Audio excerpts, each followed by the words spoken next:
George Galloway, and the mother of all talk shows. Welcome to the Open University of the Airwaves with George Galloway. Absolutely not, said Pakistan's Prime Minister, and the diktat of the United States was refused. And now he lies languishing in a dank C-class jail cell in Fort Attic in Rawalpindi. But the people have not forsaken him, and he will be back. Absolutely not, say the African Union, to the idea of ECOWAS invading Niger at the behest of France and the United States. Absolutely not, say the supporters of Donald Trump in the United States of America, as each indictment is hurled against him in the attempt to drive him out of the race for the presidential elections next year. His fan base is rising, his crowds exponentially growing. The Democrats are terrified of Donald Trump. And absolutely not, say, an increasing number of soldiers in the Ukrainian army, including in elite units, when they are asked to feed themselves into the mincing machine, which has seen the demise of perhaps 400,000 of their fellow soldiers. Absolutely not to the diktat of empire. That's the message of tonight's show. I'm glad you're here. It's the mother of all talk shows. Curious about our curriculum? Have something to say? Then call us now to join the debate on the mother of all talk shows, the only education you can get for free.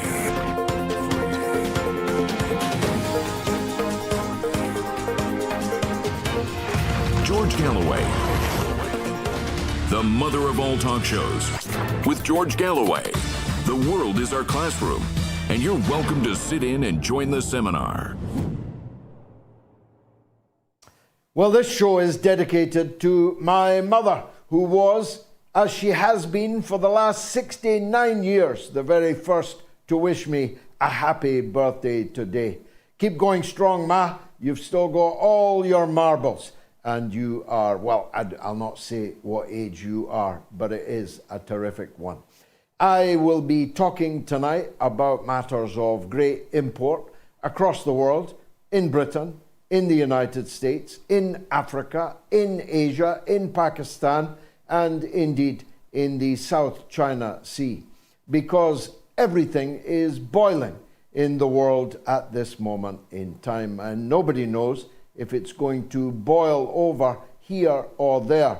But the likelihood of an explosion is still extremely high, and we'll be deep diving into these possibilities in the course of the show this evening. Adding insult to very considerable injury, the US Secretary of State Antony Blinken has just issued a message to the people of Pakistan, looking forward to their free and fair election, and looking forward to the protection of their rights to freedom of speech and assembly. As State Department tweets go, it probably takes the biscuit. This is the very same State Department that caused the overthrow of the elected Prime Minister of Pakistan, ImranKhan. This is the very State Department who, with its local monkeys in charge in Islamabad, has cracked down on freedom of speech almost in its totality. Every television station, every newspaper is now absolutely dragooned at the point of a military bayonet, a kind of martial law without the words being attached to it. No one is allowed to report any story which challenges the criminals that were imported from the West, principally London, to be placed instead of ImranKhan. Freedom of assembly. The supporters of ImranKhan have been gunned down and gassed. They've been batoned and bludgeoned. They've been disappeared and murdered. Their women folk have been taken hostage. And Blinken has the nerve to talk about the right to freedom of speech and freedom of assembly and fair elections when the Prime Minister and leader of undeniably the biggest party in Pakistan is in prison and is disqualified from running in these free and fair elections. Mind you, that's exactly what they're trying to do in the United States of America. Donald Trump now faces 77 charges in multiple indictments. I look at my watch because another is expected momentarily from Georgia, where the presidential election in 2020 was almost surely stolen. Now, I fly no flags for Donald Trump. He ain't MAGA for me. But Donald Trump was robbed of the presidency in the last presidential election, and they're determined to rob him of the next. Because the one thing about Trump that you could say is that he is out with the sure control of the deep state, of the bowels of the American state, who have for so long controlled democratically elected leaders from the get-go. And when they felt that they could not control them any further, they murdered them. In the case of Jack Kennedy, in the case of Robert F. Kennedy on his way to the White House, murdered in plain sight in California in 1968. But where they can't murder them or don't want to murder them, they can murder their term in office. And that is exactly what happened to Donald Trump. The absolutely fatuous, false, fake news that Donald Trump was a Russian agent has been used to destroy his first term, and now lawfare is determined to stop him having a second. But I've been looking at the rallies that Donald Trump has been holding while Joe Biden sits on the beach whilst Maui burns, and he has not even yet deigned to visit or even fly over the people of a state of the Union of the USA, however unjustly, unfairly it was acquired. They're trying to kill Trump, and they may even literally kill him, because they know that if Trump is on the ballot against Joe Biden, there's only one winner in that contest. And all the ballot rigging, all the ballot box stuffing, all the electronic voting machines, all the power cuts and breakdowns and drainage problems, all the water pipes bursting in the world will not stop a landslide victory for Donald Trump in the presidential election. And then you've got to imagine, though you can't be sure, Trump will go a-hunting for the deep state operatives who have lied and twisted their way through the last 8 years in American politics. The reality is that Donald Trump can run for office even from prison. But if the United States authorities and those in power in Washington think that they can safely arraign Donald Trump and put him behind bars like MIDSUMMER, they may have another think coming. Because Donald Trump has scores of millions of followers, and millions of those have weapons. And the danger of civil conflict, even a new civil war in the United States, should not be underestimated. Although I suspect that the powers that be are underestimating it. Still, we'll be talking to Pulitzer Prize winner Chris Hedges about that later in the show. Absolutely not, said the African Union, to the very idea that Nigeria, for that is what ECOWAS is, it's supposedly the West African Security Force, but in fact those that will be doing the fighting and the dying are Nigerian. The idea of a Nigerian invasion of their neighbor, Niger, the second poorest country on the earth, has been ruled out by the African Union. That does not mean constitutionally that it cannot happen, but the chips are now piling up on the side of those who say that setting fire to West Africa to keep the elites in Paris and Washington warm, in the words of my peerless guest, David Hyandin, last week on Wednesday, on Sunday rather, on the mother of all talk shows, the idea that setting fire to Africa, setting a bushfire right across the Sahelian belt in Africa is any kind of a good idea is dying, withering on the vine. The fact is that the forces that are now moving in the world, the tectonic plates that are now shifting in the world, are shifting decisively against those who thought that for so long their diktat, which ran, would continue to run forever. France is out of Africa. And the sooner the French government realize that and act with good grace and try by diplomatic and commercial means to make peace and friends again with the Francophile parts of Africa, the better it will be for them, as well as obviously the better for the people of West Africa. The United States is not wanted in Africa.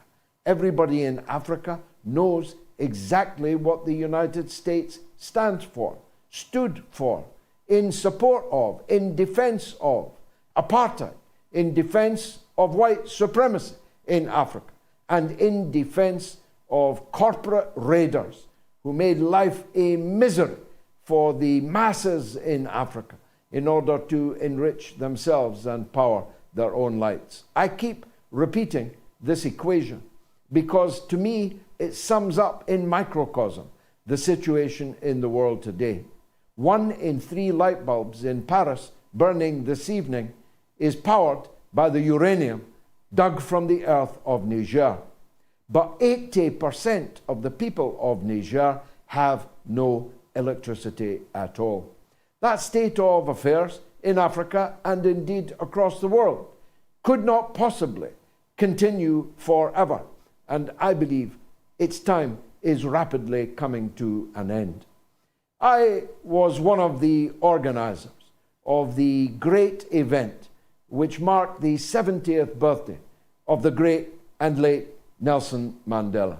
I was one of those who argued that this event should take place in Wembley Stadium, when others argued it should be restricted to the Albert Hall. I said that this event, if we build it, the people will come. My side of the argument prevailed. We booked Wembley Stadium, and Mandela's 70th birthday concert became iconic throughout the ages. We built it, and they came.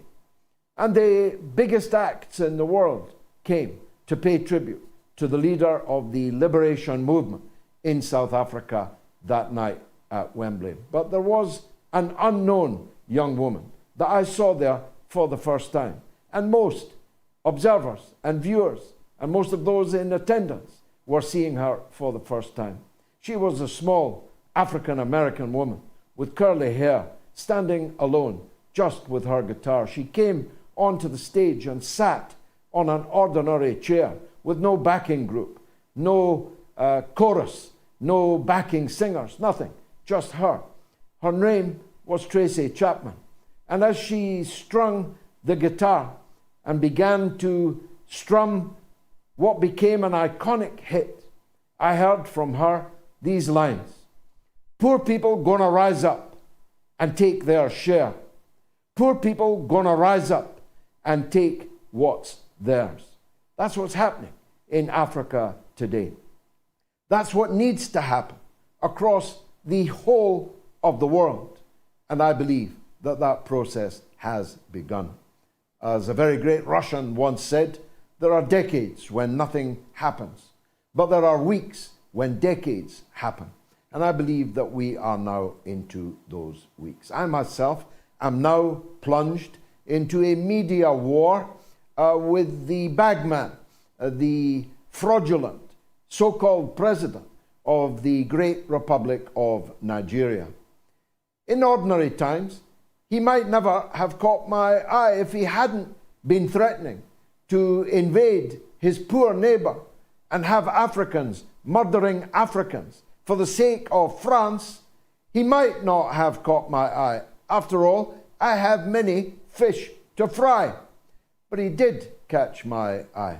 And then he set his dogs a-barking against me on social media, and to their eternal disgrace, on one after another of Nigeria's newspapers, stooge journalists wrote the kind of foul slander that the bagman and his entourage, his comprador, intended them to do. And so, as most of you know, I'm not someone who runs away or backs down from a fight. So a state of media war now exists between me and the tin pot tyrant masquerading as the president of Nigeria. I will not rest until he is stripped from office, having fraudulently obtained it. I don't say that because he was a bagman for the mafia in Chicago, that necessarily disqualifies him as president of Nigeria. That's a matter for the Nigerian people, not for me. But when I discover, as I have discovered, that the documents he submitted were literally fraudulent, that he had no legal right even to be on the ballot, and that the ballot itself was rigged, then I have to stand with the people of Nigeria. There is, of course, the possibility, only a possibility, that the judiciary in Nigeria will do their duty, will refuse to tolerate this farce now that the evidence is in.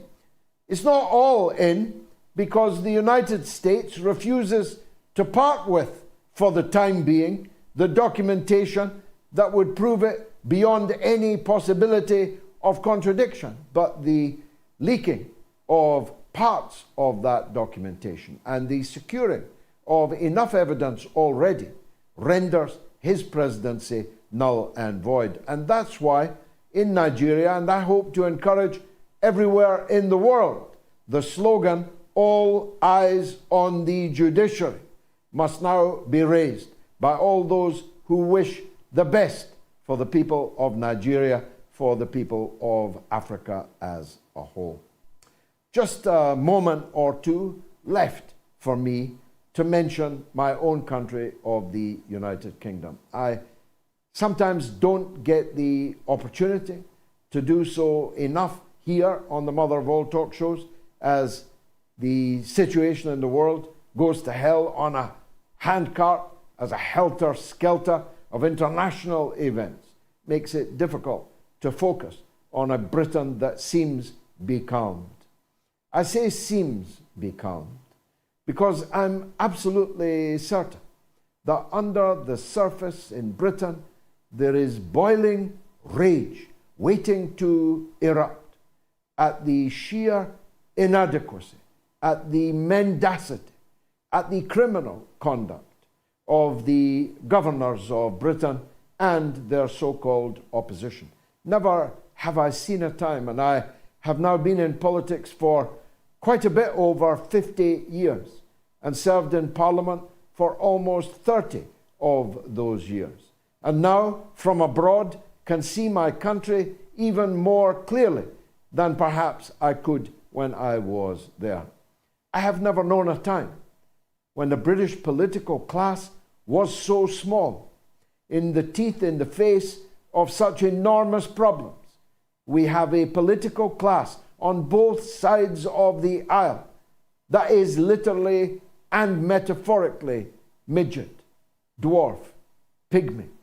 That's the words that strike me or come to my mind when I look at Rishi Sunak and any on the Conservative benches that might replace him, and Sir Keir Starmer, or Sir Kid Starver, as some of us like to call him. Never was there more undistinguished set of political leaders in Britain in the face of some of the worst problems that our country has faced since 1940 and 1941. There is no Churchill in this picture. There is no one who's going to step forward and save our nation. Our nation is doomed unless it can somehow find the way to shake these impostors from their purchase on the government bench and on the opposition bench. I would like to take credit for having launched here just a few weeks ago the demand for a net zero referendum in Britain. Our leaders committed us to net zero without a single vote being cast for it, without a national debate worthy of the name of any kind. We committed ourselves to a cold and penurious future on the utterly bogus precept that man-made climate change was an existential threat to humanity, that threat was man-made, and that Britain, whose emissions are 0.09% of all the emissions in the world, would solve this problem or make a significant contribution to its solution by switching off our cars and walking away, by scrapping our boilers at very great financial cost, by placing our faith in windmills rather than the oil and gas which God bestowed to us in abundance underneath our waters, by turning our back on nuclear power, by turning our back and drowning our coal reserves, 1,000 years of them in Britain. We set ourselves on a course towards oblivion. And I don't want to see the British people suffer. The British people are not responsible for the crimes of their rulers, especially crimes committed before universal suffrage even came to pass in my country. But it is the British people who are now being asked to pay the price for empire and for Britain's new and reduced role as the tail of the American dog. We'll be talking about all of these things over the course of the next 1.5 or so hours. Stay tuned. It is the mother of all talk shows.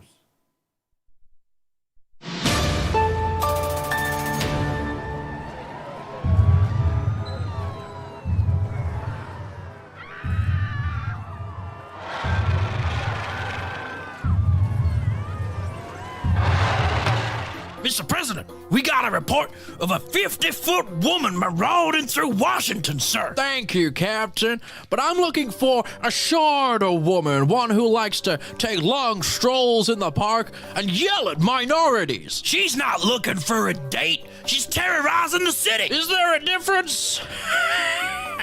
A little levity. Call in the military.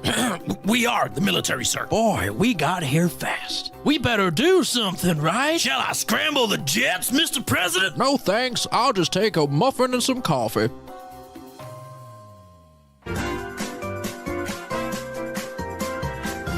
You are listening to the mother of all talk shows with George Galloway.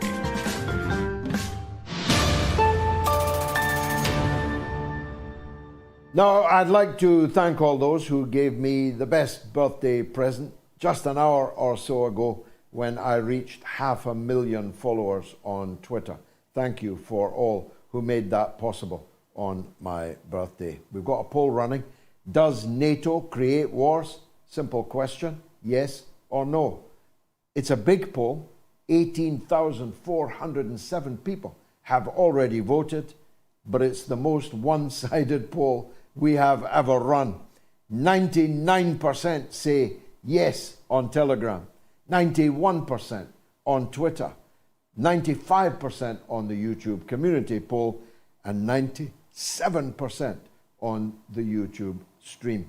I'd like to hear from the 1%, the 9%, the 5%, the 3% who beg to differ. I promise you, you'll be given a fair hearing. Here are the numbers with which you can call in the UK and Ireland. Remember, it's entirely free of charge. It's 08 081 96 5522. That's 08 081 96 5522. You call us, we'll call you back. in the US and Canada, equally toll free. It's +1 844 944 3344. That's +1 844 944 3344. And if you are in the rest of the world, where increasingly the majority of our audience is actually located, it is 44203 966 2625. That's 44203 966 2625. Now, our first guest this evening is a very fine Englishman abroad, a former military man, a bit of a toff.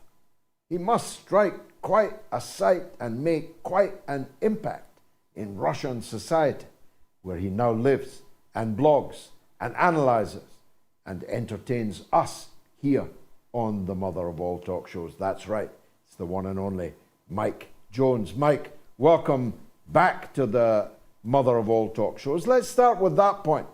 Are you still as well received in Moscow society as you've ever been in the long time now that you've been living there? Thank you again, Mr. Galloway, for having me on. Yes, the answer is, well, thanks to my work. Yes, absolutely. I'm very well received. People are very pleased with the efforts that I've made to go out and see for myself what is actually happening in specifically Donbass. But also I have to chastise those people that have voted about NATO starting wars for pushing that Putin propaganda. The IMF was also accused recently with their optimistic forecast on the Russian economy of also pushing Putin propaganda. So you can see where I'm coming from there, why yes. People receive me so well in Russia. I'll tell you why I ask. There's a new and, on the face of it, utterly ludicrous spy scare in England right now. I don't know if you've caught up with that news, but 3 Bulgarians, one of whose email address was 007, 3 Bulgarians running a bed and breakfast on the south coast of England, who were famous for visiting their neighbours with cakes and pies, who seem like, on the face of it, absolutely impeccable characters, have now been arrested and are charged with espionage in the British courts. And it is Skripal all over again. It is front page news. The Russians, with snow on their boots, with a vodka bottle peeking out of their pocket, with a dark beard and speaking with a funny accent, are under your bed, even if it's a bed and breakfast in the south coast of England. Do people in Moscow appreciate just how much the British don't like them? Absolutely. Well, in the sense that now more than ever, it's become more apparent that what Putin was warning in the Munich security conference speech, you know, with the British with the dagger behind their back but the smile on their face, that's very much apparent. I was very much amused by that story, particularly that one landlord testified that they ordered their super breakfast for £7 with 4 slices of bread, whilst the British were struggling. It was absolutely farcical across the board with the super English breakfast. I mean, that's Western media these days there, but certainly perpetuating this sort of myth of the boogeyman. You may mention about Skripal. Yeah, I got those similar vibes there of look this way, but not that way. Yes, there's an ancient hatred, really. I've been telling people here just this day, actually. It predates Putin by a long way. It predates even the Bolsheviks, and they're long dead. It predates the Russian Revolution. It's a hatred that goes back well deep into the 19th century, and maybe even earlier than that. What do you think lies behind that ancient hatred by the British of the Russians? honestly can't put my finger on it. Even when I look through history, we have to acknowledge that it was the British that also attacked St. Petersburg along with the Swedes, as well as part of the reason for Kronstadt and all the fortifications along there. Quite where this vitriol and all this hatred came from, I don't know. Britain also accused of stealing the Tsar's gold that he was entrusted to them back before the revolution and around that time. I really don't know. But the point is that I've often made just earlier today is that has become very much apparent to the Russian people.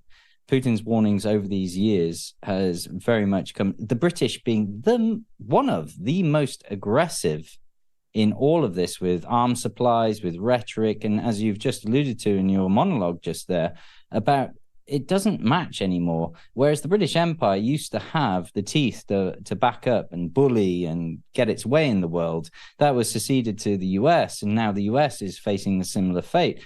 The political class just doesn't have the credibility nor the means to back up these big, bold claims and these threats that they make, particularly now towards places that they colonize, such as Africa as well. We're seeing Niger rise up, and Burkina Faso, along many others as well.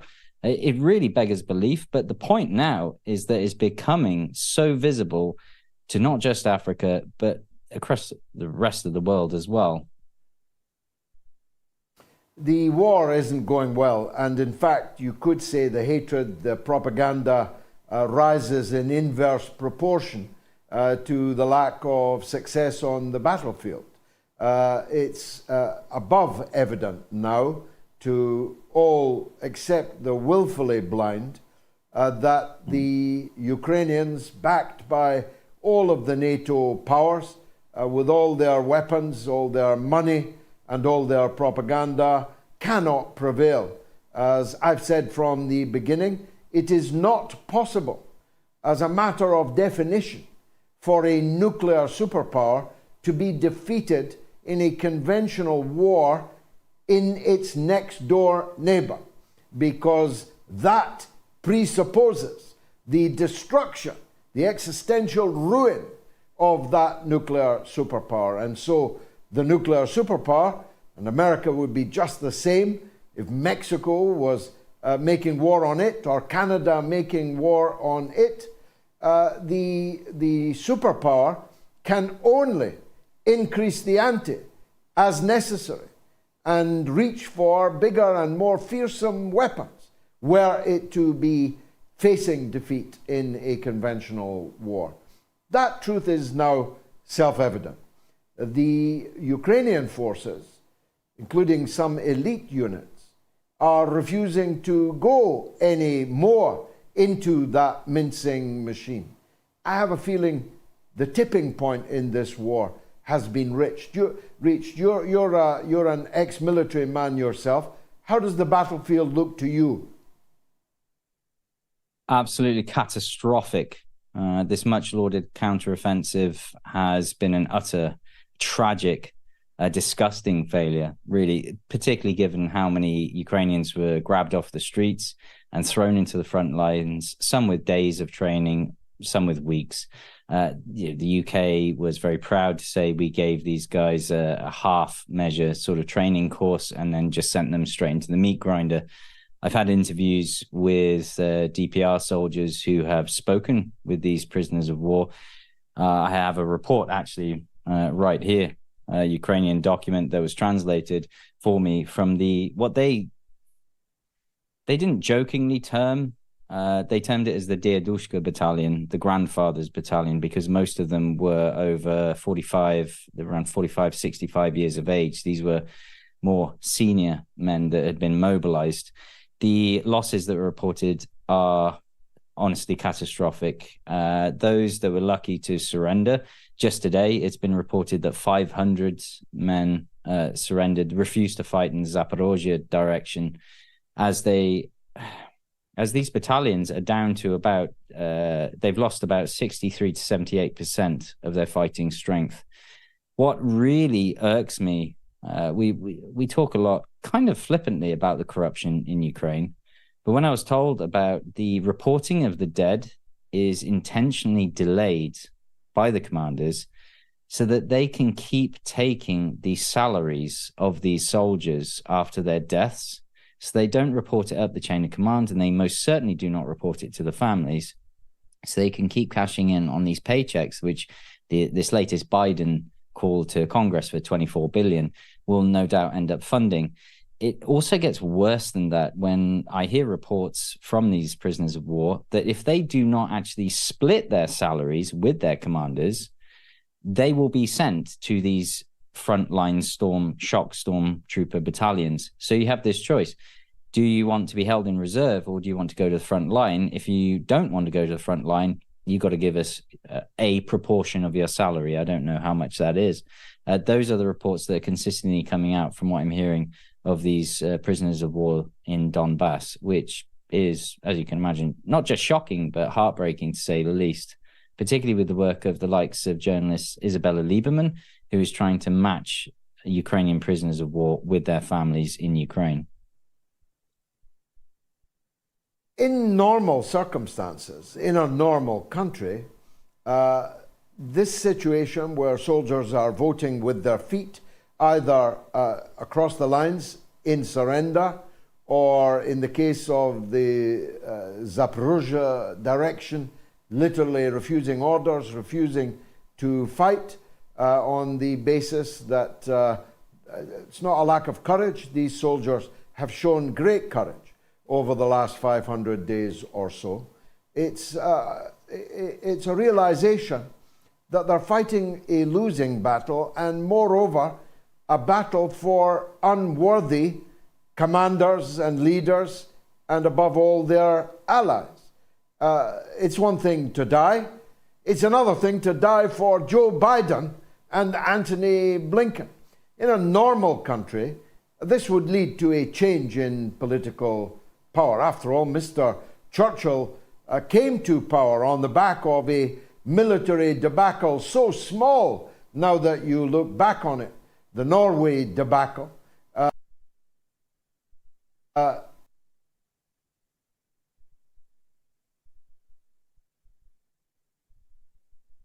So massive and so bloody. It's not likely they're going to be able to hold on to power forever, don't you think, Mike? No, I agree. Forgive me, you did cut out just slightly there. You mentioned about Churchill's debacle in Norway and about Biden holding into power. I would like to just state your first point about these men with their incredible courage. Absolutely, I would agree. Even that with the Ukrainians faced with what is almost certain death. Not to mention that the other reports being given, that this Western supplied equipment that's being given to them. I did an interview with a Russian soldier who'd picked up communications thanks to a Ukrainian dissident that claimed that 8 out of 12 AS-90 supplied by the UK were faulty to the point they were non-operational upon delivery. So that's only 4 that were actually able to be used. One of them, including the firing button, was malfunctioning. These were in workshops, and of course, Russian intelligence knew exactly where the workshops were. When I asked, what are you going to do with this information? The answer was, of course, we will destroy them. Today, we've heard of the 82nd Air Mobile Assault Brigade, which is one of the last reserves, 2,000 men, now being thrown into battle with Challenger tanks. So it's very likely that we shall see Challenger 2 tanks against the will of the British, or at least the initial orders of the British, to hold them back and not use them on the front line. It's quite likely that in the coming days, we're going to see those burning on the battlefield. That's going to have a political ramification. I'm talking just politics. We know that this order was given because of the ramifications it's going to have on the British military-industrial complex to see this horrendous sight of Challenger 2s burning on the battlefield, potentially.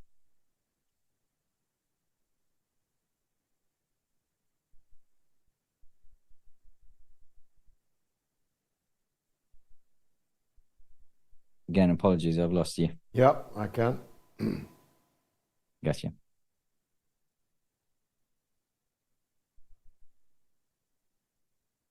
Well, I don't know what happened there. It disappeared from my end, but I hope the viewer got that fulsome answer from Mike Jones, and I thank Mike very much for this latest appearance on the mother of all talk shows. Great to see you again, Mike, looking so well and healthy. Does NATO create wars? Yes or no? You can have your say almost right up to the end of the show.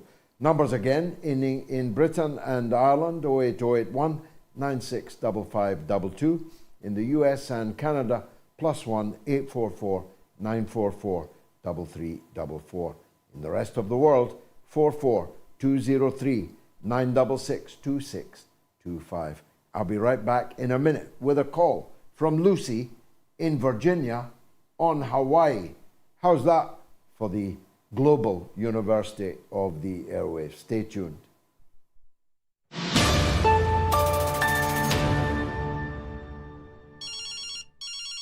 Let's hear from Mehdi. Go ahead, sir. Hello, George. Thank you very much for taking my call. This is such an honor because one thing I want to tell you is in 2003, I thought that you, I'll say it, I thought you were a prattling liberal idiot.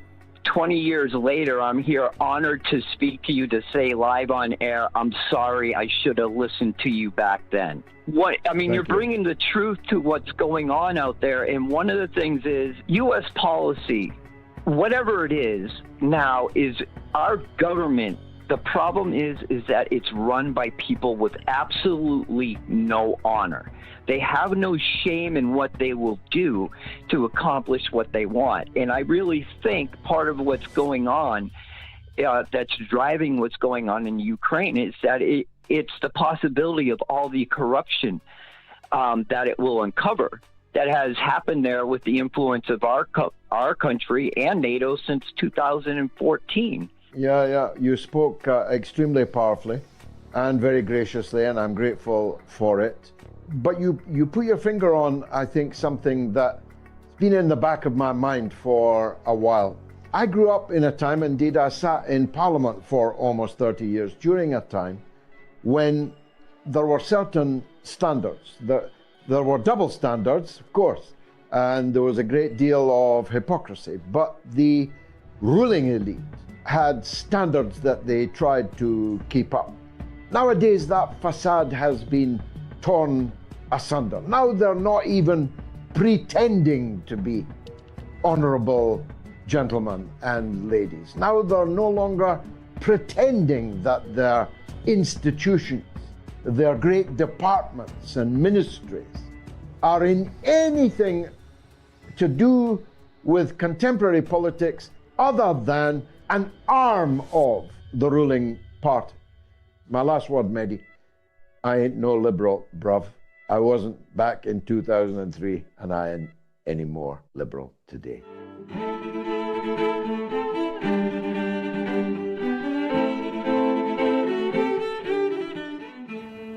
Hello, George. This is Norma from Bristol.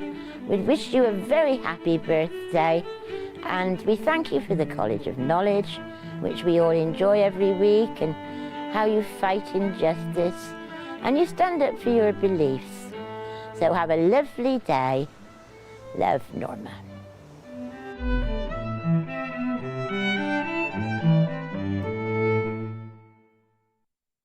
What an unexpected delight. God bless you, Norma, the legend in Bristol.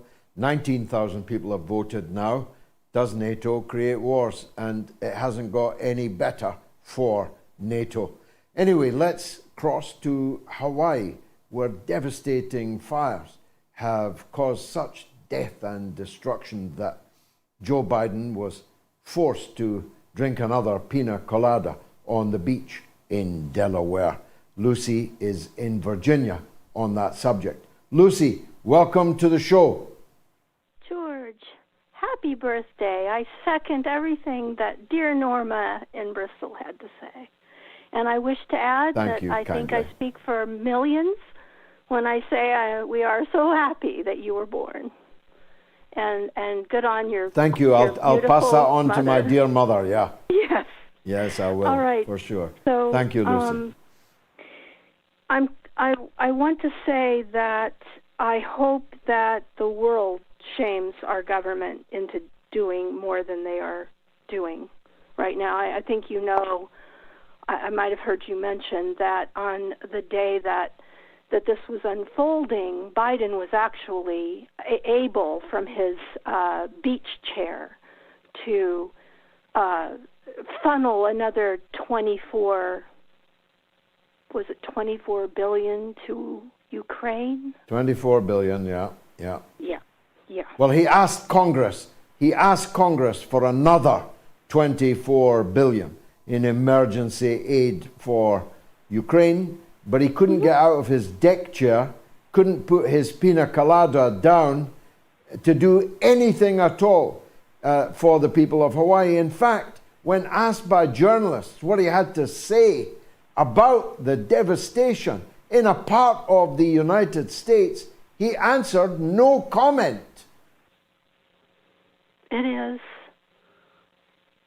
is. I have no words for the people of good heart here in the United States who are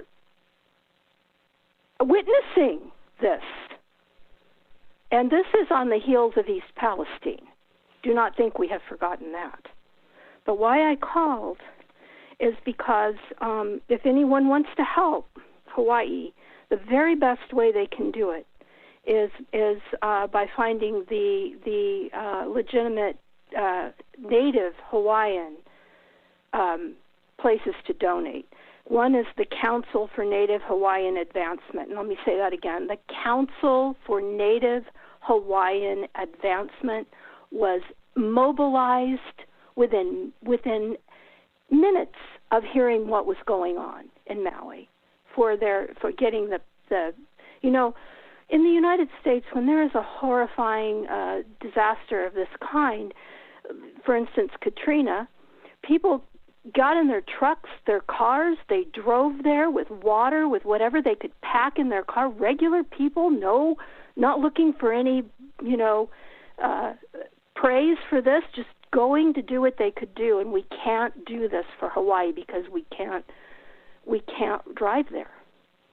And so the Native Hawaiians, who are in fact the most brilliant, among the most brilliant cultures that have ever graced this planet, the greatest sailors the world has ever known, got in their boats, their ships, and they filled them up with supplies, and they were on the scene first to take care of the people of Maui.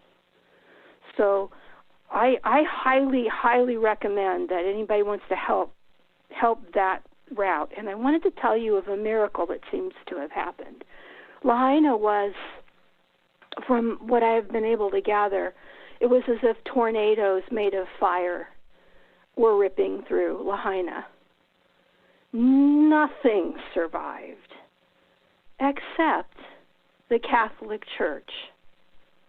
And I am reading now from I'm reading just a little couple sentences from a News Nation article. The church built in 1846 remains standing tall, untouched by the flames, as a sign of hope for the people of Maui. Apparently there was a convent, a preschool, and 2 classrooms that all burned down in the fire that were right around the church, but the church itself and the rectory right next door survived, and the pastor went in 2 days later and nothing was touched or damaged. It's an amazing... Amen. I did hear that story, and it is indeed a miracle, and may God strengthen the people of Hawaii in this very dark hour of need. And frankly, may God damn the political class in the United States for their complete inaction and indifference in the face of all this suffering. It actually speaks volumes about the attitude of the powerful in the United States to their own people. It's not entirely a racial thing, because in East Palestine, they didn't get off their ass either.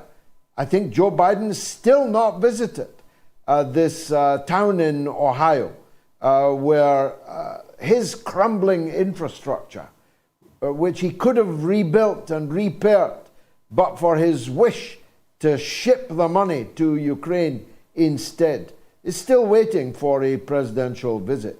The people of Ohio still waiting for rehabilitation and so on. But the fact that Hawaii is, let's face it, a seized colony of the United States, whose people were subjugated and whose culture was tempted to be annihilated, really don't mean jack to the politicians in Washington. All these politicians that are never done visiting Ukraine, you've seen them all in Kiev. Senators, congressmen, government officials, they're never out of Kiev. How many of them have gone to Hawaii? How many of them went to East Palestine? It's not just that they're venal, these people. They are utterly stupid and apparently oblivious to the destruction of their own political reputations that such behavior, such conduct implies. Thank you indeed for a lovely call, a very moving one. Lucy in Virginia. YouTube comments tonight. Martin K. O'Connor, the Russian military released info on Ukrainian biolabs at the Munich Security Conference. And Joe Jones says it's time these American politicians who are responsible for the Ukraine war faced a firing squad. And Mike Ridge says Russian intelligence are blogging on this channel right now. Give me your evidence, Mike. Nathan is in Seattle, in Washington State, wants to talk about American politics. Let's hear from him. Nathan, welcome to the show. Hey, George, and happy birthday to you. Thank you. We're God blessed bless. to have you another year, and I'll take many more. I'm also glad. Thank you, sir. Chris Hedges, he is someone I called initially to celebrate the idea of RFKJr getting into the mix when it comes to American politics. But, you know, his stance on Israel has been quite disappointing. And I'm not a conspiracy theorist. I'm more of a conspiracy aficionado. I appreciate it like a fine wine. I like to smell it. You know, a lot of the conspiracies don't pass the smell test, but I have one working theory that he's purposely bad on Israel because he knows he can't win the Democrats' nomination without Israel backing him. And he's not going to win anyway. So I'm hoping that his whole plan is to run for vice president on Cornell's ticket as soon as the Democrats give him the Bernie Sanders treatment. And I was curious to know, what are your thoughts on it? Are you open to getting CornelWest on? He's a friend of Chris Hedges. Maybe you can convince him to come on to the show, go over some of his policies. And I'm also interested in hearing what CornelWest has to say about, like, you know, when it comes to controlling the corporations that are controlling our government, bringing them in the heel. Wonderful call, Nathan. I love that. A conspiracy aficionado. You like to swill them around in your glass and smell them, see if they pass the sniff test before you go in for the taste test. I have no idea why Robert Kennedy has this gigantic, aberrant political stand in support of Netanyahu's Israel. It makes no sense at all. It is entirely at odds with the rest of his political philosophy, which, if unleashed and heard and seen, would burn up the track in this race, you know. I saw him on Tucker Carlson the other night. He was simply outstanding. The audacity, the brilliance of Robert F. Kennedy Jr. In the world political spectrum is unprecedented. In fact, he'd be, if elected, the smartest, cleverest, and best president the United States has ever had, and I certainly include his uncle in that. So why this gigantic aberration? I don't know. I don't believe, as some do, that it is an entirely opportunistic vote-seeking stance, because I believe it loses far more votes than it could possibly win, because those who share his view on Israel are actually the least likely people to vote for him because of his stand on the war in Ukraine, on all the wars around the world, on the FBI, on the CIA, on the military-industrial complex, on Wall Street, all of these coruscating critiques that he has made in just the last few months of this campaign disqualify him from achieving the support of those who agree with him on the one issue of Israel. My view, it's a controversial one, Nathan, but I hold to it, is, and if I can say this after 50 years of service in the Palestinian cause, my view is that people in the Democratic primaries should vote for Robert F. Kennedy, notwithstanding his aberrant policy on Israel-Palestine, because Israel-Palestine is not the only issue. It's not even the main issue. The main issue is stopping nuclear war.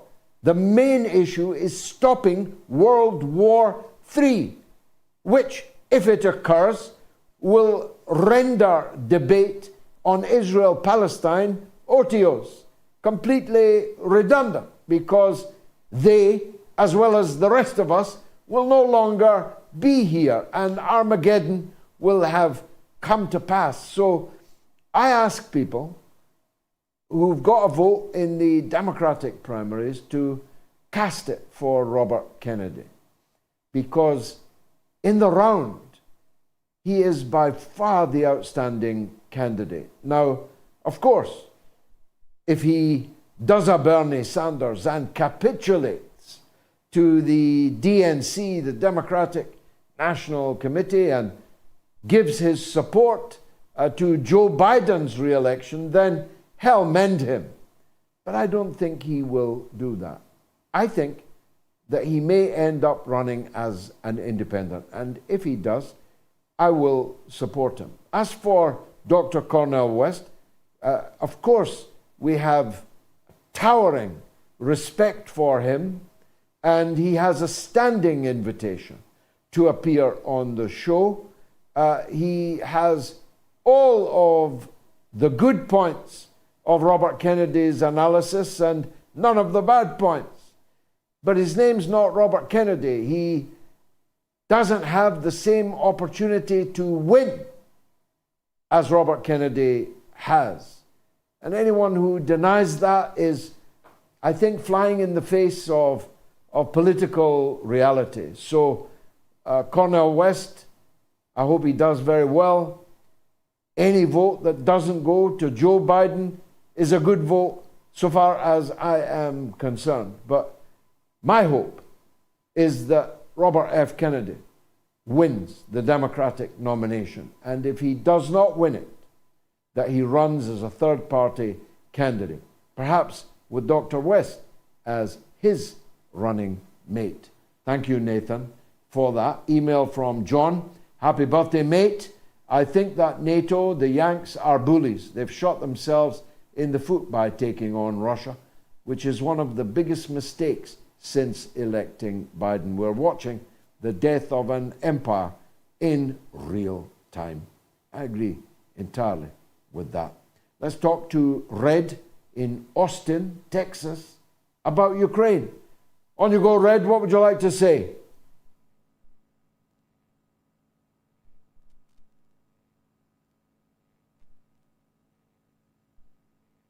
We seem to have lost that. Have we got Red? Okay, I'm sorry there. Happy birthday. And I kind of distilled Thank you. I distilled it down to a pretty good question. And my question is, do you think that Donald Trump General Flynn were aware of the existing Ukrainian operations? I suspect so, yes. Of course, Donald Trump did a lot of bad things in foreign policy.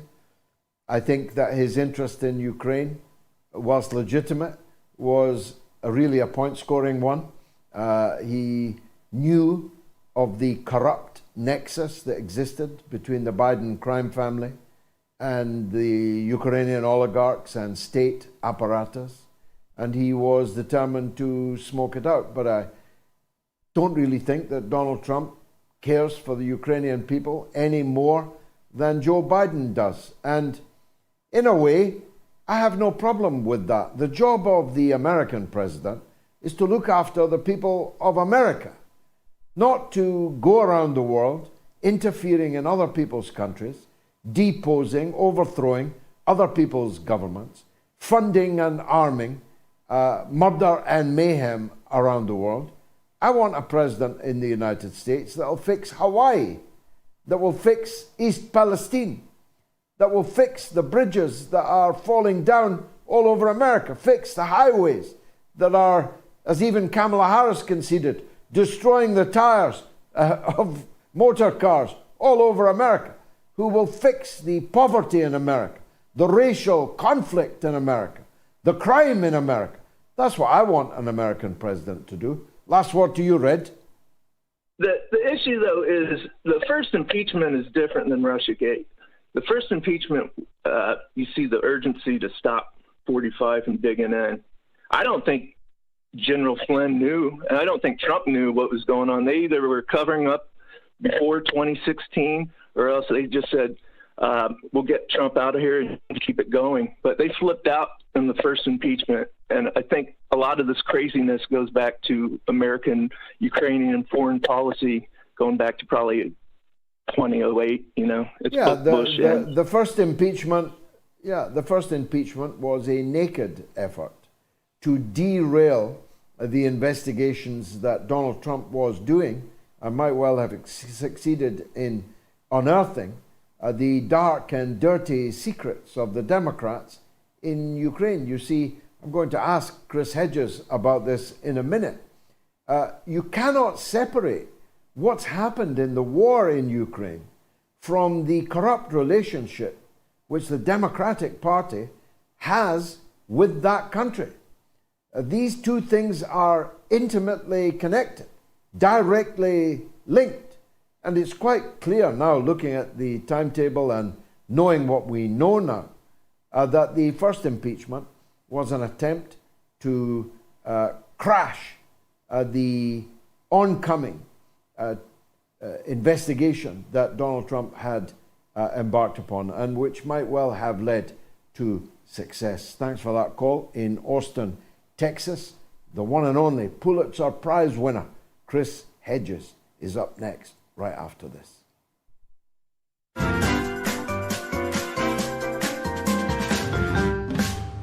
You have to remember back in 2002, 2003, there was a wish by George Bush for regime change. That's what was driving him. Nothing to do with weapons of mass destruction, which of course didn't exist in Iraq. So they had to construct some sort of formula, some sort of cover story in order to persuade the British public that intervention in Iraq was right. Now, David Kelly, as an expert in weapons of mass destruction, knew that this was untrue. He knew that there were probably no weapons of mass destruction in Iraq. That was a guy that could have brought down, the whole system. I reckon you're chaff. You've been thrown up to divert our probing. The Foreign Affairs Select Committee, that parliamentarian briefing, I think that was an indignity to him. We saw it on the news, and my very first thought was shock. Oh my God, you know, this man is in the eye of the media hurricane. He should be protected by that, at least. You've got blood on your hands, Prime Minister. Are you going to resign over this? I don't know the details of how Lord Hutton happened to be selected, but what was certainly the case is that he was the right kind of judge to use from the point of view of Downing Street and the intelligence services as well. Of the 21 days of hearing, only one half of one day was spent on discussing the forensic aspects.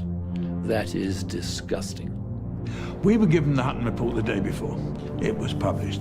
But actually what happened was he went too far.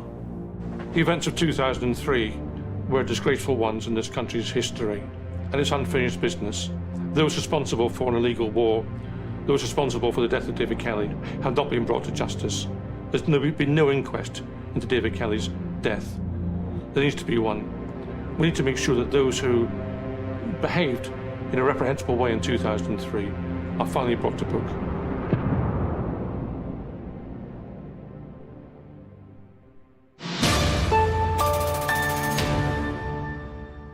I'm very proud of my film, Killing Kelly, and very proud of that cinema poster too. Quickest way you could watch the film entirely free of charge is by supporting me on Patreon, patreon.com/George Galloway, though you can also get DVD of it from my shop, and I'll try and put the address of that up on the screen. Now, in a sane world, Chris Hedges would be too busy in Foggy Bottom this evening to appear on the mother of all talk shows. He'd be the greatest Secretary of State the United States of America has ever had. Well, their loss is our gain, and he joins me again now on the mother of all talk shows. Chris, welcome as always. We'll get into more familiar territory for you and me, but let's start with the extraordinary situation in Hawaii and the Washington government's response to it. I remember vividly Katrina. I remember George W. Bush. I even remember him saying, "Great job, Brownie," to the clearly hapless, bumbling head of the agency that was supposed to respond. And I think a week or so later he was gone, Brownie. But at least Bush flew over the place. Bush seemed to understand the political optics of appearing to care about the people in New Orleans. Joe Biden's been sitting on a deck chair, refusing to comment, whilst Hawaii was in flames. What do you make of that? Two things. One, the country is, of course, being disemboweled by the war machine. So none of the sirens work, none of the warning systems work. The infrastructure that is supposed to cope with emergencies don't work. They've been stripped down, both in terms of staff and in terms of equipment, whether that's the levees that broke in New Orleans or the toxic spill in Ohio, etc. It's kind of endless. So this is just one more symptom of the fact of the physical decay that has beset the empire. Empires hollow themselves out from the inside, and that's precisely, it's quite visible as you travel from decayed city to decayed city. So that's the first point. The second point is Biden is barely sentient. He's clearly managed, even on the public stage. There have been numerous moments where he's not quite sure where he is or what he is saying. And this is only getting worse. Remember, the Democratic National Committee has decreed that there will be no debates in the primary. And I suspect Biden will find a way to withdraw from any debates within the general election as well, because he even as heavily managed as he is, his faculties are not there. And I don't say this in any way as ageism. I think Bernie Sanders is older than Biden. And Bernie is, of course, incredibly sharp and swift, but Biden isn't. And so they've got a problem. And that problem is how to keep him essentially as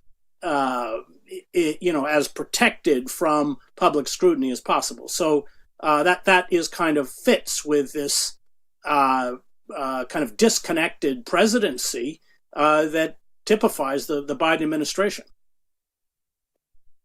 Well, Mick Jagger is the same age as Joe Biden. In fact, I'd rather Mick Jagger was in the White House than Joe Biden. So it's not about the number 80.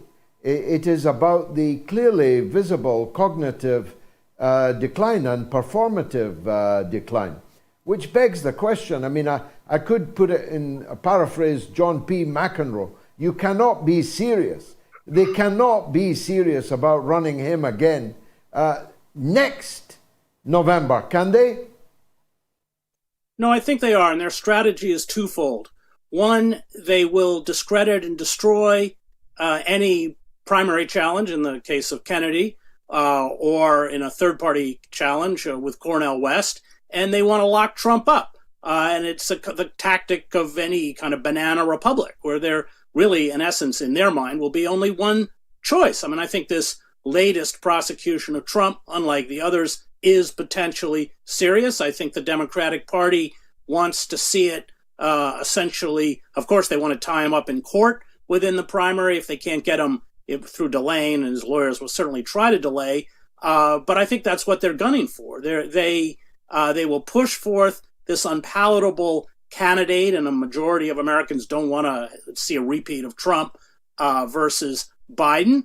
And they will crush, they're already beginning a very vicious campaign to discredit both Kennedy and CornelWest. Now, remember, Kennedy, I don't know what he's polling at now, 19-20% or something within the Democratic primary. West is in single digits, like all third-party candidates, all Green Party candidates. But Biden's margin of error is so tiny that they can't afford to let anybody siphon off even 1 or 2%. So I think that's the tactic. I think they're going to run Biden, as horrible as he is, because, of course, the empire, those figures around Biden like Sullivan and Blinken and others, old neocons, Victoria Nuland in the State Department, who just got promoted. She used to be Dick Cheney's foreign policy advisor. These people are protean. They slipped from one administration, one Democratic administration, to a Republican administration and back again. I think that's their game plan. It may backfire, but I think that's the game plan. What is this, you think, more serious indictment that Trump is now facing? Is that the Georgia one? Yeah. I think the Georgia one is probably the more serious one, and it's tougher for him to disentangle himself from it because it's not a federal prosecution. Remember, he can always pardon himself if he's reelected for federal crimes. How far it will go, again, I don't know, but I think that is the Democratic strategy, is not to provide any kind of credible alternative, both in terms of a candidate, i.e. Biden, or in terms of policies, but to essentially crush and destroy and discredit all potential opposition, both within the party, independents such as CornelWest, and Trump himself. And Trump is clearly going to be the nominee, unless something catastrophic happens. I watched, as you must have, Kennedy with Tucker Carlson.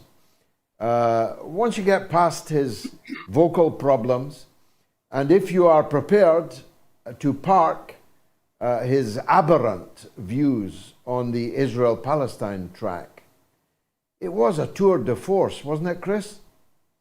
Yeah, but I'm not willing. I mean, having spent 7 years covering that conflict, as you know, I was the Middle East bureau chief for the New York Times.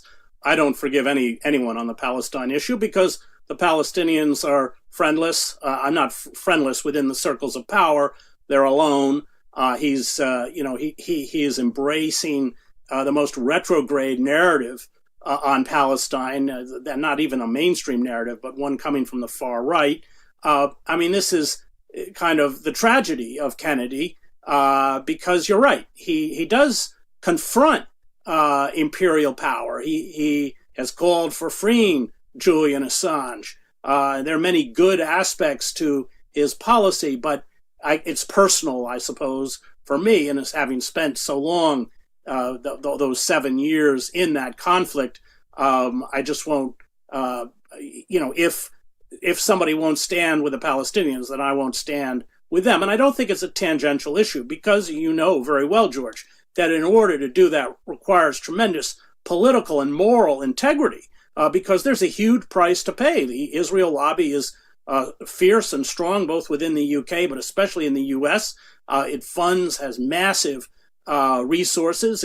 And so if you actually stand up, the irony is that Dennis Kucinich, as a member of the House of Representatives, did stand up to the Israel lobby, and he is now the campaign manager for Bobby Kennedy. But I find the things that he has uttered, which are just factually untrue, I mean, frankly, racist towards the Palestinians, is so disturbing for me. And I wish Dennis or somebody would get to him to at least enlighten him a bit about that apartheid state and the billions of dollars the U.S. has sent to prop up, and the massive war crimes that it has committed in places like Gaza, using sophisticated weaponry against people that do not have an army, a navy, artillery units, command and control, armored units, or anything else. So, and they call it a war. I mean, so yes, Bobby does say some very refreshing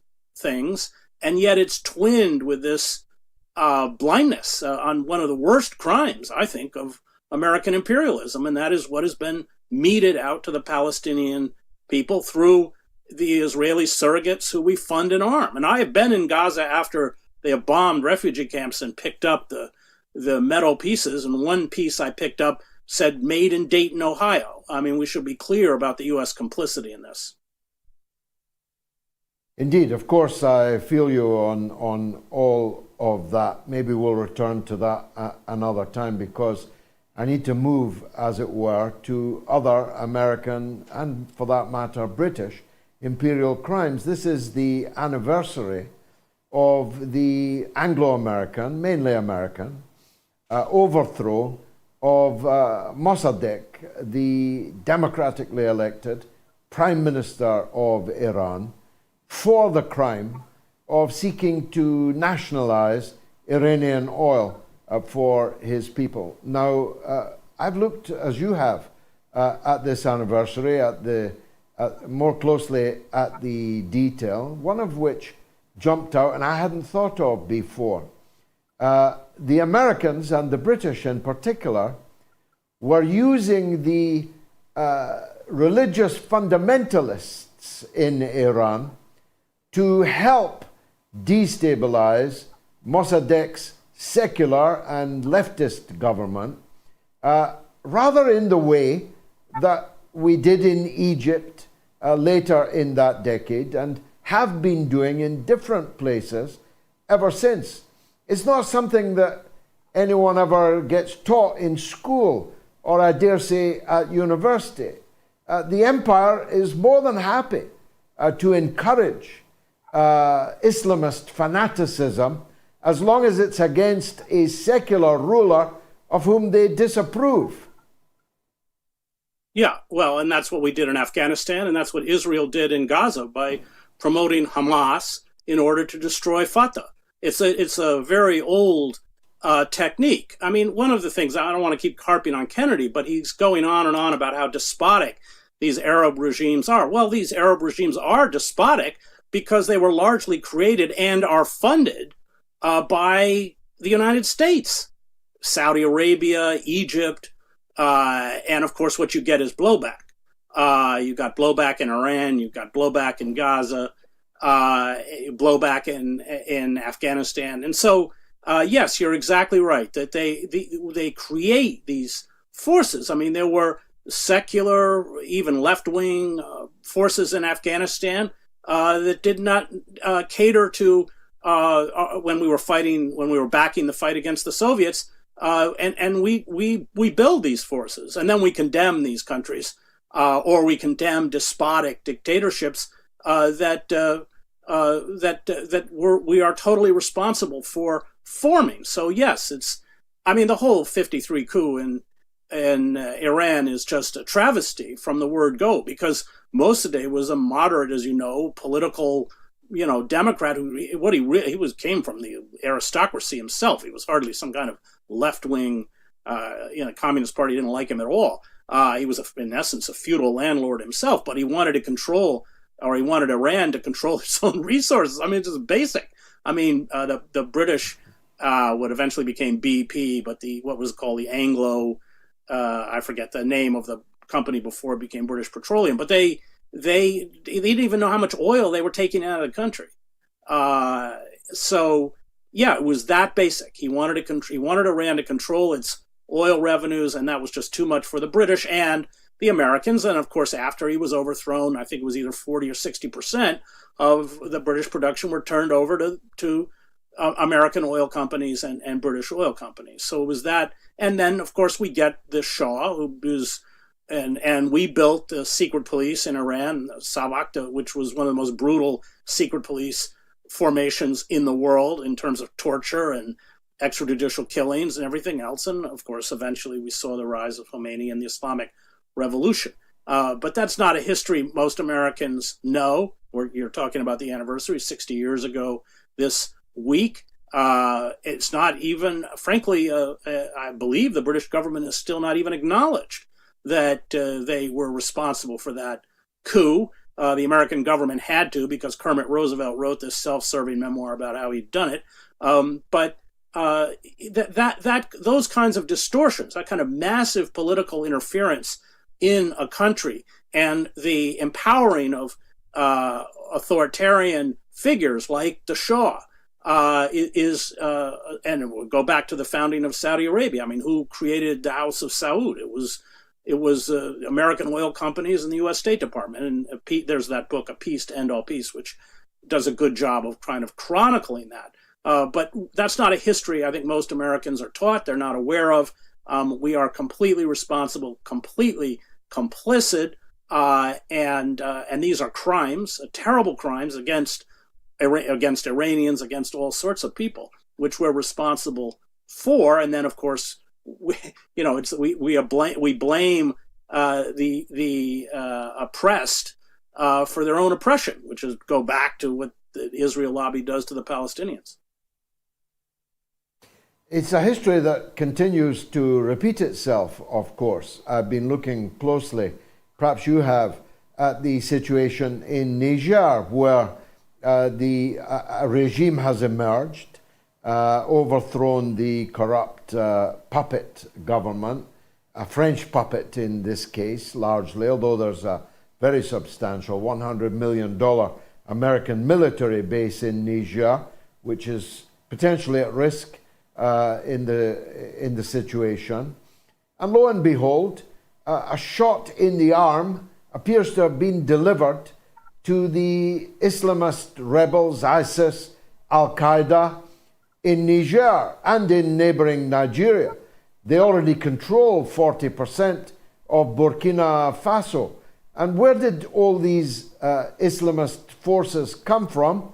They were introduced by us into Libya in order to overthrow a secular Arab regime of which we entirely disapproved. So it's history that repeats itself on and on, isn't it? Well, and that's what happened in Syria. We armed the quote-unquote moderate rebels to overthrow Assad. And then when we realized that we just spent $500 million or something arming all sorts of people that essentially had flooded in from Iraq, then we started bombing them. I mean, we acted, in essence, as Assad's de facto air force. It's just one debacle after another. In Libya is just a terrible crime. Whatever you think of Gaddafi, what came after Gaddafi is just a nightmare for the Libyan people. I think that's also true in Syria, true in Iraq, and true in Afghanistan. And it's these blundering U.S. policies. They never know where they're going, by the way. They carry out these interventions without any clear vision of what it is going to lead to. And I think that was true 20 years in the Middle East.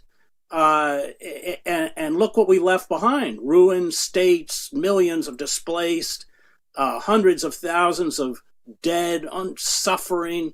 And then there is this historical amnesia. It's not mentioned. We're not held responsible as we should be responsible. They've left the Taliban. I think there's not a country in the world that recognizes the Taliban government. It's horrendous. It's criminal. It's an out of control imperial power lurching from one debacle to the next. We didn't even talk about Ukraine. And now they're kind of baiting and provoking China. And I think a lot of it has to do with money. The war machine needs to keep itself fed.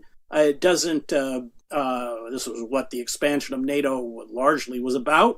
And the consequences are kind of irrelevant. We know from the Afghan papers that years ago, the military and political leadership understood that the Afghan war was unwinnable, like Ellsberg showed us in the Vietnam War. But why does it keep going year after year after year? Because there are major war industries, Halliburton and Northrop Grumman and Raytheon, that are just making piles of money off of this. And it's suicidal. And at the same time, by diverting these massive resources into the kind of permanent war economy, the United States, and we'll go back to Hawaii, is collapsing, literally collapsing.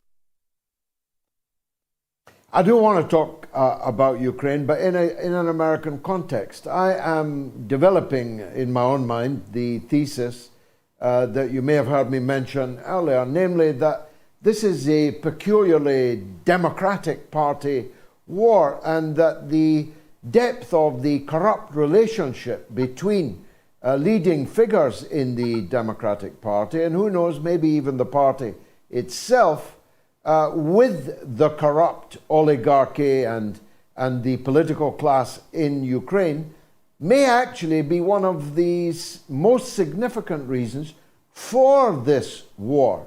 What are they trying to cover up? What will be revealed when the books are opened, should the regime in Kiev fall? There does seem to me to be a peculiarly Democrat thing about this Ukraine war. What do you think of that thesis? So I would this caveat. So the political configurations in the United States have changed with Trump's seizure, in essence, of the Republican Party. So the establishment wing of the Republican Party has fused with the leadership of the Democratic Party. So all these figures like Liz Cheney, Mitt Romney, they're virtually one ruling establishment party versus Trump. Now remember that the old establishment Republican Party and the Democratic Party had very little daylight on issues of trade, policy, wholesale surveillance, or war. They were in complete agreement. So what you're seeing is that old establishment wing perpetuate the war. What opposition to Ukraine actually comes from within, it's not large, but it comes from within this new Republican Party, which is the Trump Party, or whatever you want to call it. And so that establishment is essentially fed. It is a product of the permanent war economy. Remember, these large corporations fund these candidates. They control the airwaves. So the quote-unquote pundits and experts, most of whom are drawn from the military and the intelligence communities, serve as cheerleaders for war. They often sit on the very boards that are making money off of war. Lloyd Austin, the new Secretary of Defense, came directly from the board of the RAND Corporation. So that kind of the poison of or the control of the permanent war economy of the political process and the media is essentially perpetuating wars, whether it's proxy wars in the Ukraine or whether it was the 20 years of war in the Middle East, because that political class is utterly subservient and beholden. And I again want to say the all of the quote unquote journalists and quote unquote experts and everybody on the airwaves are as well. And that is that this is the war industry is so large. It's a state within a state, as Karl Liebknecht once called the German military in the eve of World War I, the enemy from within. Well, that's what they are. They're the enemy from within. And if you cross them or attempt to cross them, then your political future is, in essence, eradicated. They're impossible to cross. And remember, Biden was calling for an invasion of Iraq 5 years before we actually went into Iraq. I think you mentioned that this was a long project. And they weren't even talking about weapons of mass destruction then. And that's because the war industry, I think it's a mixture of both the necessity of projecting military power for economic reasons, but also hubris. These are people who are not reality-based. I mean, if you remember, the arguments were that we were going to implant democracy in Baghdad and it was going to emanate outwards across the Middle East, and the oil revenues would pay for the reconstruction. This was, to use Thomas More's term, utopia, as it was originally coined, no place. It is not a reality-based viewpoint. And these are the people who cycle after cycle. I mentioned earlier, people like Victoria Nuland or the Kagans or Elliot Abrams, they just leap from, and they're always wrong. I dealt with them in the war in Salvador, Kagan and Elliot Abrams, and their job in the State Department was to discredit what reporters on the ground were reporting. They're always wrong, but it doesn't matter because they perpetuate the interests of the war machine, just like those journalists, Thomas Friedman, Nick Kristof, George Packer. They're wrong. They were completely wrong about Iraq, but it doesn't matter because they served the centers of power and they are rewarded for it, and it doesn't matter how many times they're wrong. So there's a seizing up both within the economy, within the political system, and within the media in the United States that makes it utterly impossible to counter or expose what's happening. Well, except in the way that we are doing now, in inverse proportion. The audiences of this lie machine that the so-called mainstream media has become, their audience is disappearing. The more they lie, the fewer who watch them. So if you were drawing a graph, Chris, I think the audience of people like you, of people like me, people like Jimmy Dore, and Max Blumenthal and others, our audiences are on the up and up, and in some cases dwarf the audiences of these sofa television politics shows in the United States. So all is not lost. It might be after our time that victory prevails, but it's going in the right direction, I think. Thanks for joining us, as always, on the mother of all talk shows, Chris Hedges. Does NATO create wars? Well, 20,581 of you have voted, and almost all of you have answered in the affirmative. Let me take a quick break, and then it's calls all the way to the end of the show. Tammy in Oklahoma and Ian in Bracknell are the next two calls. Stay tuned.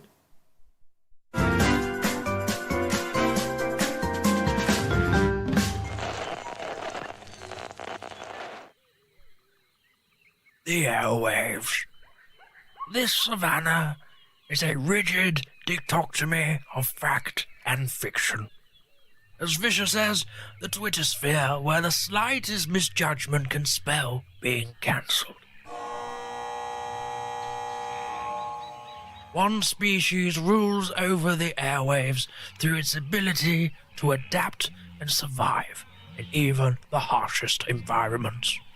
The George Galloway.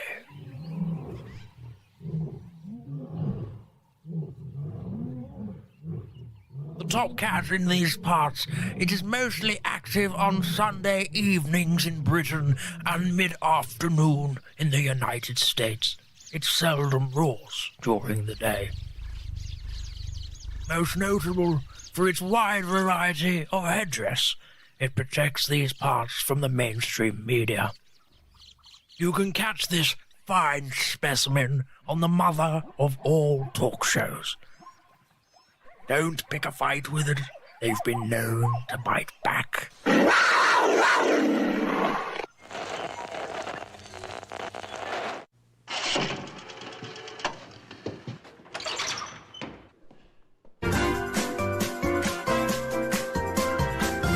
You are listening to the mother of all talk shows with George Galloway.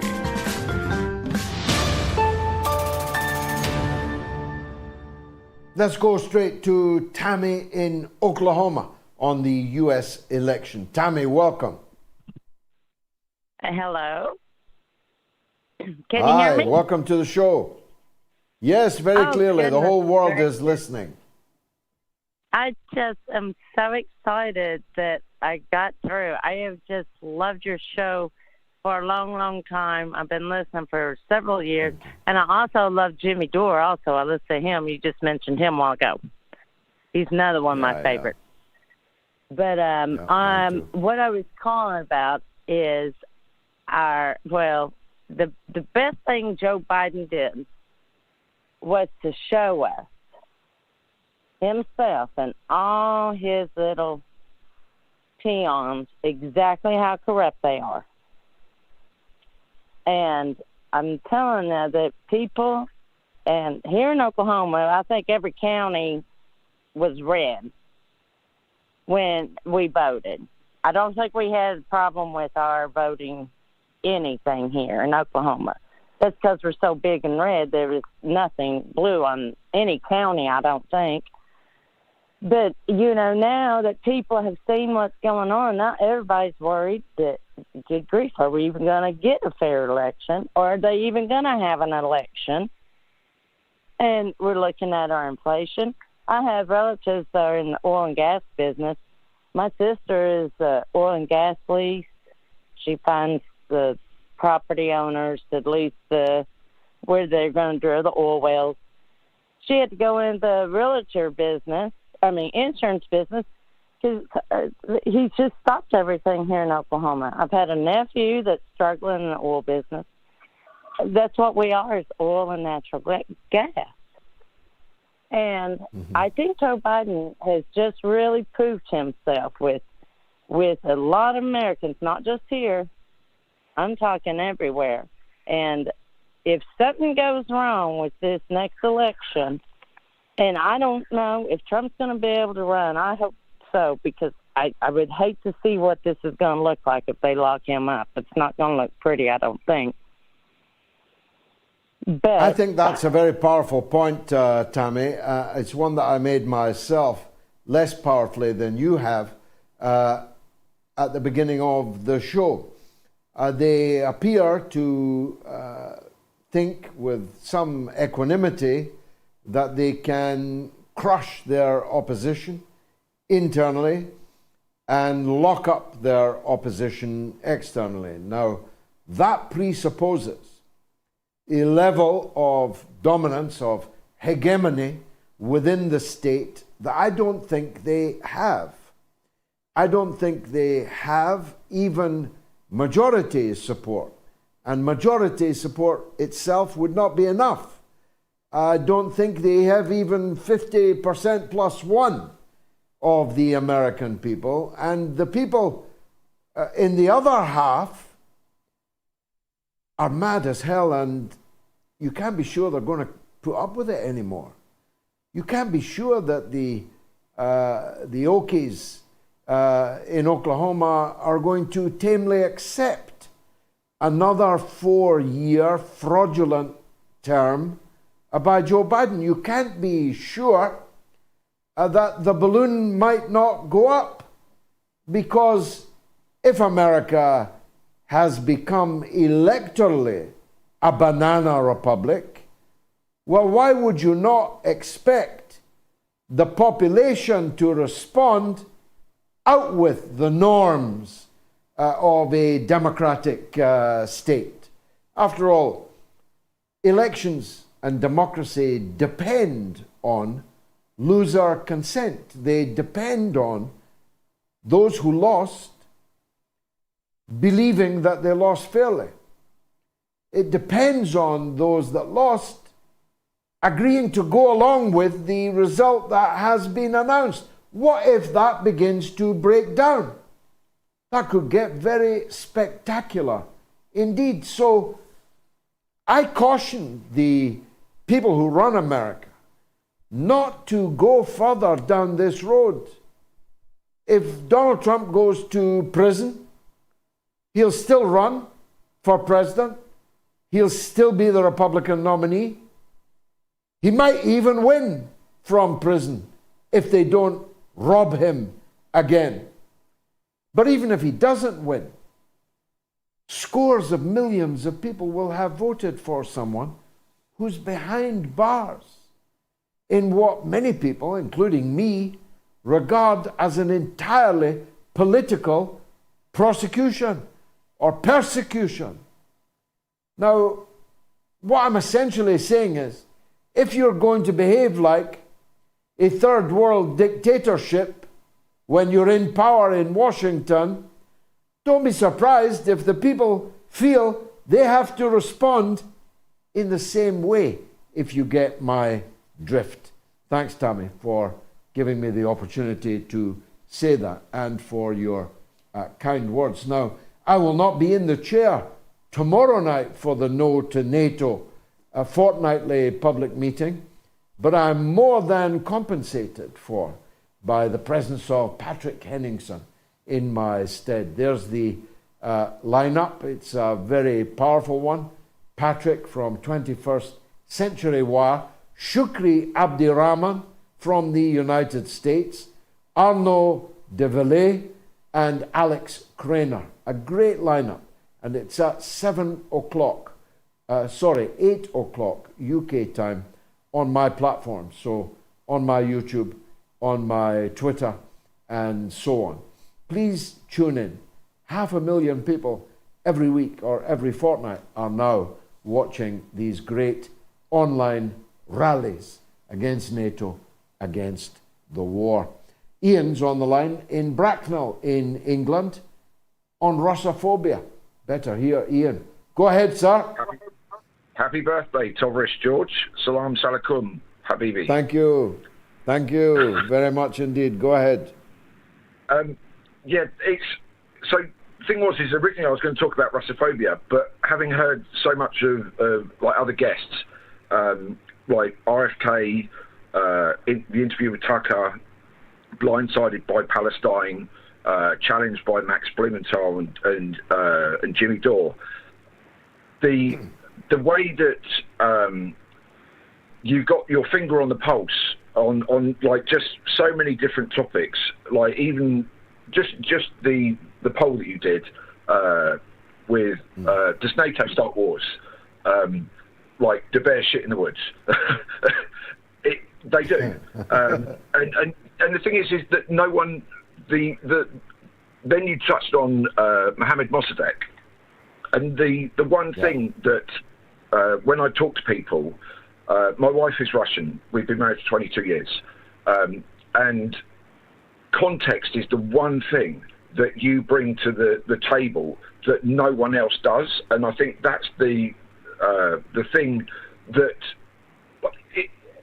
any situation all depends when you start the clock. So when you talk about Iran, exactly. Why do we hate them? Why are they so bad? No one goes back to 53 to Operation Ajax. No one goes back to after the Second World War, Operation Aerodynamic. They always Putin bad. 2022. What about all the people killed by the anti-terrorist operation from 2014 to 2022? Oh, but those were the wrong sorts of people. A bit like people in Yemen, like 600,000 killed. They're the wrong sort of people, and this is where you just smash it out the park with the guests you have on, because they have the ability to step back and see the bigger picture. Yeah. Well, I'm very proud, Ian, that we have alumni like you. If anyone doubted that this was a global university of the airwaves, your call definitely set them right. Your grasp of historical events and your knowledge was second to none, and it only remains for me to congratulate you on the good sense of having married a Russian wife. Comments. Maui Bill says, I would call in, but I couldn't keep from using foul language against those who push ugly conspiracy theories about the fires here. I wish you would call, Bill. I'd like to hear that. Rachel Thompson says, I would call in, but I might stagger GG with my awesomeness. Well, why don't you come and have a go, Rachel? Michael is in Dublin on the threat to RFKJr. Go ahead, Michael. How are you, George? It's great. You're putting out some great shows. I love your shows and they're doing very well. Now, yes, I first want to concentrate on the dangers to Robert Kennedy Jr. by the fact that Biden's administration has refused point blank to give him civil service protection. All serious presidential candidates, and he has 20%, as you have pointed out on a number of occasions, are entitled to civil service protection. His father and his uncle, the president of the United States, were both assassinated, and they are refusing him, of all people, of all candidates, to be refused civil service or secret service protection. This is absurd. I mean, it sounds like he's being set up. But I just want to say one other thing, George, before you answer me or that, or come back to me on that. I beg to criticize yourself and Chris Hedges for your outstanding reservations on Robert Kennedy Jr. Because of his attitude to Israel. And all I can say in my own defense on this is that you should never put perfection at the risk of good. If Kennedy was elected, and I'm amazed, I was listening to him on Tucker like yourself the other night. It amazed me how in synchronicity many of his policies are with Trump. But we could end up with a situation where neither Kennedy gets elected nor Trump gets elected. And all because of the criticisms. And those, I mean, there's a huge chunk of people in America who would never vote for Trump. So that has to be taken into the equation.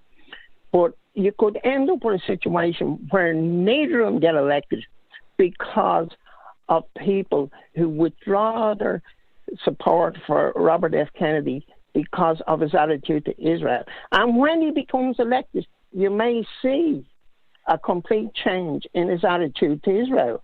We don't know that for sure. Well, look, great call, Michael, as always, from you.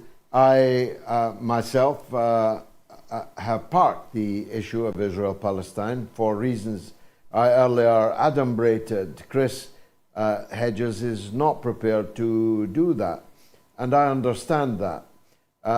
I've said before, I say it again now, a Trump-Kennedy ticket would actually be unbeatable, literally unstoppable in the United States.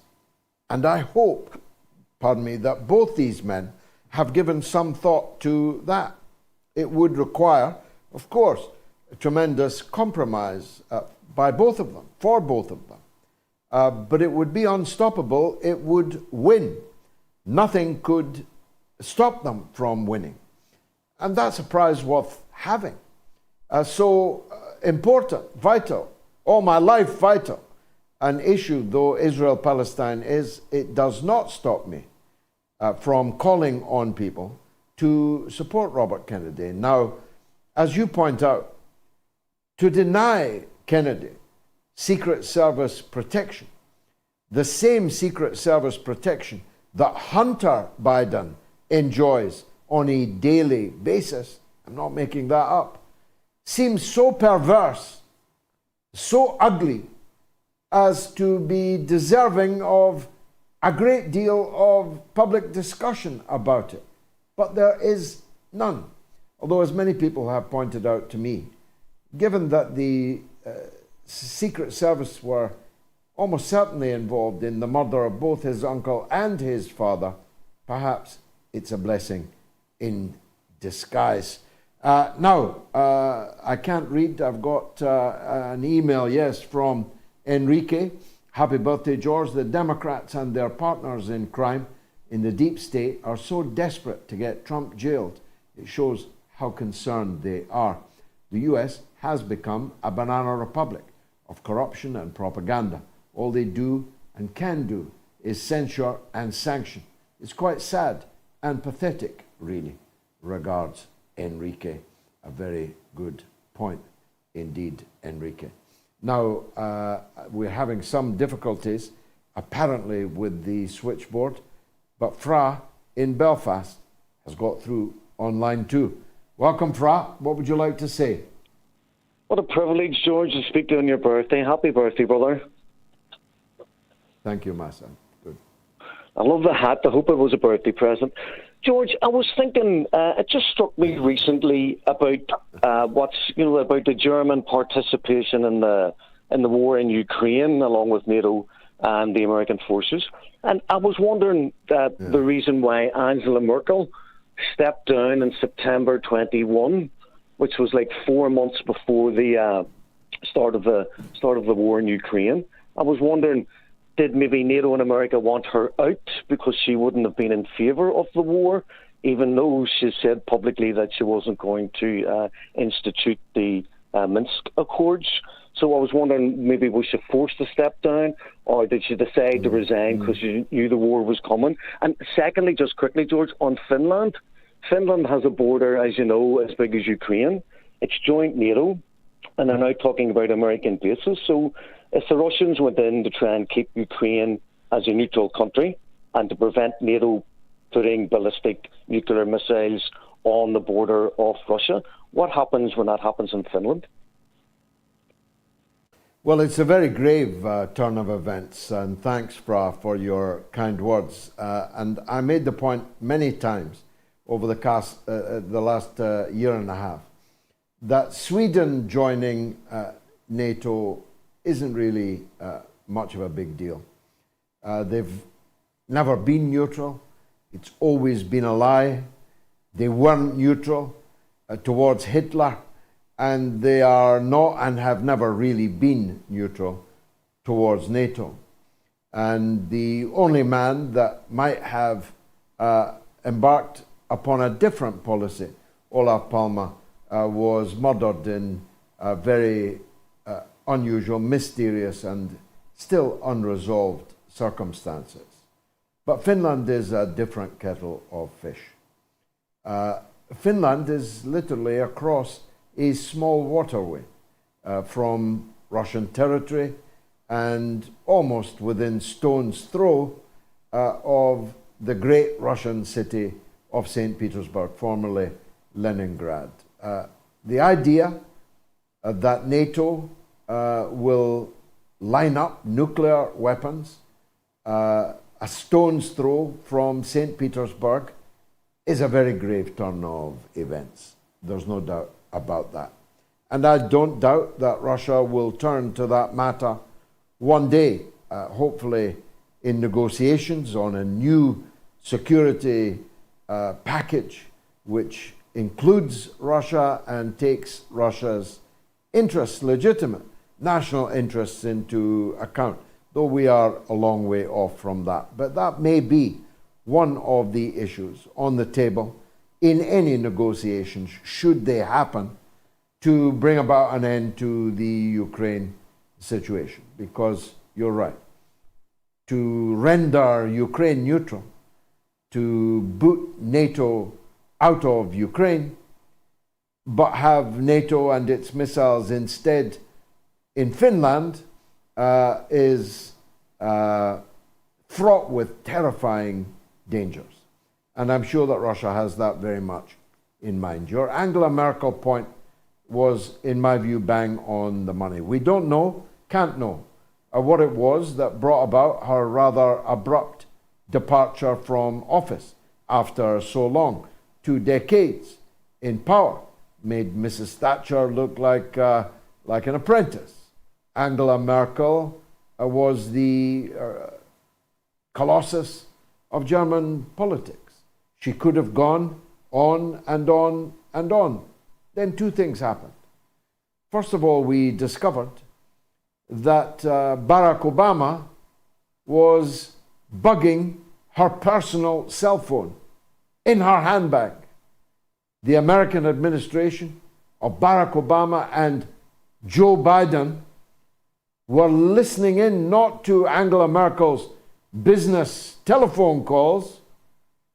Bad enough when you're a NATO ally, when you're supposedly a best friend, listening in to the business calls on the phone on the desk of the German Chancellor is bad enough. But it was revealed that Angela Merkel's own personal cell phone, her mobile telephone, was being tapped by her friends in the American embassy in Bonn and in Berlin. And it is a very, very moot point, I think, as to whether or not Angela Merkel would have gone along with all of this in the way that little soldier Schulz and his bonkers Baerbock foreign minister have done. It's very debatable that she would have done so. She was a fluent Russian speaker. She grew up in East Germany. She had, like other figures on the right before her, including Helmut Kohl, an understanding of the delicate balance that Germany has to play in the world, given its history and given its geography. Any sensible German statesman or woman would see that. But Schroeder does not qualify as sensible, and Baerbock is frankly berserk, bonkers. It is astounding to me that she is the foreign minister of a great and powerful country like Germany, a so-called green who's mad for the bombs, mad for the missiles and the tanks, the roar of the cannons. This grotesque coalition of Schulz, Baerbock's Greens, and the FDP, the so-called traffic light coalition, red, green, and yellow, is such dysfunction. It constitutes an abuse of power, and I believe will not last long.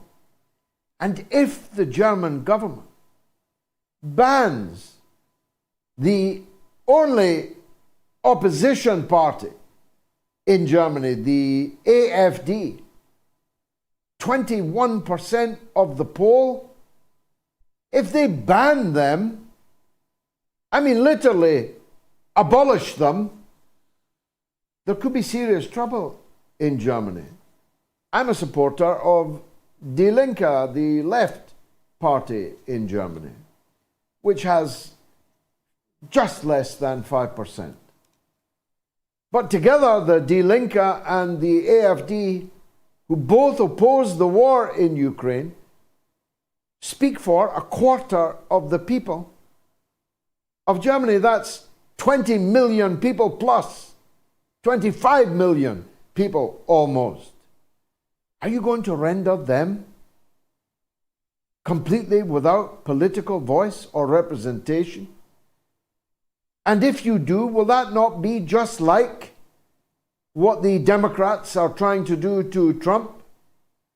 And if you do, will that not be just like what has been done to MIDSUMMER in Pakistan? Can't you see the terrifying dangers of jailing your opponents, banning their publications, forcing all media to toe your propaganda line, gutting your country of anything called democracy or freedom, whilst going to war across the world in the name of freedom and democracy? Don't you see the tightrope that you are on? Don't you see the perilous danger that you are in and you are placing your country in? If they can't see it, Fra, then they're not just venal. They are stupid. They are not James Bonds. They are Mr. Beans. They are Austin Powers. Which is all I've got time for, I'm afraid. But it's been a terrific show with two terrific guests and conversations that I think will live long in the memory. A big thanks to all well-wishers to the show. Another almost 2 million people watched the show over the last 7 days, and we haven't stopped counting yet. One of the new developments is piracy, We've got people pirating our clips and achieving almost 1 million views on them, which is good. We're happy. In fact, we're going to start giving out an award, the MOATS Pirate of the Week. We're going to start giving it out. We want people to pirate our clips, but we want to be able to count them, and we want to be able to keep track of them for reasons of counting. So it may be that the audience over the last 7 days was more than 2 million. In any case, it is very significant, and I thank you for that. I thank my 500,000 followers on Twitter. I thank my almost 800,000 followers on Facebook. I thank my 42,000 followers on Instagram. But above all, I thank my old ma, my mother, who gave birth to me 69 years ago on this day. Thanks, Ma. You've been watching the mother of all talk shows. See you next week. Cheerio.